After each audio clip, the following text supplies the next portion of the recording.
Ձեր պաշտոնը պահպանվելու է, ինչ տեղաբաշխումներ են լինելու։ Վարչությունն է որոշելու։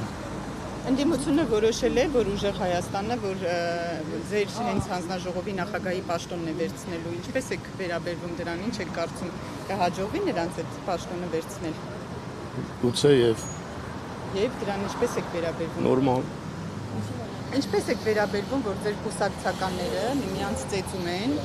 Հայկ Կոնջորյանի եղբայրն է լինում, նրան ծեծի են ենթարկում, բայց նաև մյուսները, նաև ՔՊԱ-ականներ են, ինչ որ գումարի հետ կապված խնդիրներ են ունենում, նաև Կոնջորյանի եղբայրը հայոյանքներ է հնչեցնում այդ մարդկանց տան բակում, այնուհետև ծեծի է ենթարկում։ Ինչպես եք դուք վերաբերվում այս ամեն ինչին։ Այդ միջադեպի մասին մամուլից գիտեմ, ամբողջական պատկերացում չունեմ, մեկնաբանելու կարիք չեմ տեսնում։ Հնարավոր է Տեսել եմ, տեսան ամեն ինչ չի ասում։ Հնարավոր է այսօրվա նիստում քննության առարկա դառնա նաև Կոնջորյանի հնարավոր, այսպես ասած, Վարչության նիստը այս օրակարգին ամբողջությամբ տեղյակ չեմ։ բայց չեք բացառում այնուհանդերձ